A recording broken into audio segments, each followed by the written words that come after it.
वर्तमान में हम जी रहे हैं, हम भी सांस ले रहे हैं, दूसरा भी सांस ले रहा है। हम भी जिम्मेदारियां नाना प्रकार की निभा रहे हैं, हम भी बड़े अपने कर्म के क्षेत्र में रहकर कर्म कर रहे हैं। और इसी में ही कितने कितने रूपों में हमारे रिश्ते भी होते हैं, कितने कितने वास्ते भी होते हैं, कितनी कितनी डीलिंग्स भी होती हैं, कितने कितने व्यवहारिक पहलू हमारे सामने आते हैं। तो इस तरह से इसमें होते हुए अगर कोई सुकून और चैन और शांति के रूप में देन दे देता है, वाकई ही वो कितना एक महत्वपूर्ण है, कितना उसमें वो आंतरिक शक्ति है, कितनी उसमें वो दिव्यता है, कितनी उसमें डिविनिटी है। इस तरह से उन्हीं पहलुओं को मजबूत करने की ज़रूरत है। जो अभी डिविनिटी और डिवाइन की जो बात हो रही है, एक उसको ही और ज़्यादा उजागर करने की ज़रूरत है। जो ऊपर परतें आ जाती हैं, जो उस डिविनिटी को कहीं पर बीच में ही दबा देती हैं, उन परतों को हटाने की ज़रूरत है।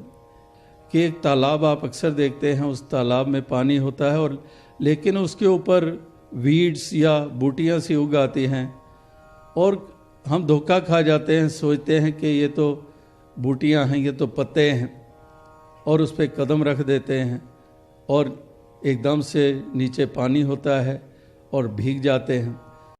तो उसका भाव क्या इस मिसाल को देने का, कि है तो पानी लेकिन ऊपर जो पत्ते से तैर रहे हैं, बूटियां से उग आई हैं, वीड्स जिसको कह रहे हैं, उसके कारण पानी नज़र नहीं आ रहा है।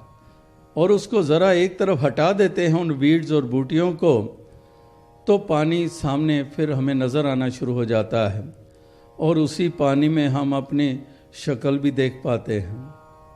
तो इस तरह से ये जो फालतू है, इसको हटाने की ज़रूरत है, तभी हमारी डिविनिटी पूरी तरह से रिफ्लेक्ट होगी।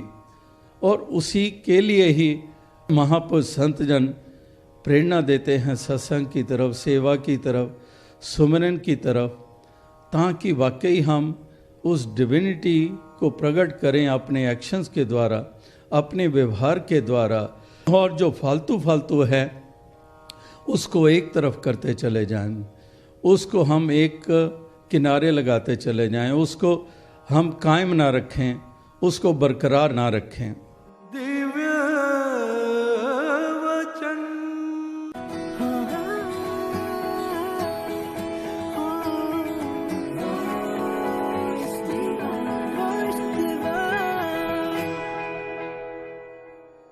हम टेक्नोलॉजी में भी देखते हैं कि एक कैमरा होता है और उसमें डिफरेंट फ़िल्टर इफ़ेक्ट्स आ गए हैं आजकल। एक फ़ोटो खींच के उसका पूरा कलर चेंज हो जाता है, या फ़ोटोशॉप करके हम किसी को उसमें लगा देते हैं या किसी की फ़ोटो हटा देते हैं। साथ संगत जी, ये टेक्नोलॉजी इंसान की ही बनाई हुई है, पर आजकल ये फ़िल्टर इफ़ेक्ट्स इंसान के दिमागों में भी आ गए हैं। वो अलग अलग लोगों के लिए अलग अलग फ़िल्टर इफ़ेक्ट्स यूज़ करना शुरू कर देते हैं। अगर कोई ठीक उनको लगता है तो उसके लिए वो फ़िल्टर यूज़ हो जाता है जो उनके मतलब का है। उसकी हर बात अगर ठीक है तो उसकी हर बात ठीक है, चाहे वो गलत भी हो। और अगर कोई नहीं ठीक तो उसके लिए दूसरा फ़िल्टर होता है और उसकी ठीक बात भी गलत लगनी शुरू हो जाती है। साथ संगत जी, पर जब ज्ञान ले लेते हैं, इस निरंकार से जुड़ जाते हैं, तो साथ संगत जी ये फ़िल्टर इफ़ेक्ट हट जाता है और सिर्फ एक ही नज़रिया रह जाता है। हर एक में इस निरंकार प्रभु का दीदार होता है। साथ संगत जी, उस्तत निंदा दो त्यागो, खोजो पद निर्वाणा वाली भावना आ जाती है। और एक कहीं पे लाइन पढ़ने को मिली, your life becomes a masterpiece if you learn to masterpiece. Nirankar का ज्ञान लेने के बाद सेवा सिमरन सत्संग से अगर हम जुड़ जाते हैं तो ये भावना हमारे अंदर आ जाती है और फिर हम किसी बात को अपनी भक्ति पे इफ़ेक्ट नहीं होने देते और ना ही कभी किसी का बुरा सोचते हैं, ना करते हैं। और अगर कोई कुछ कह भी दे तो कभी उसकी बात से परेशान नहीं होते।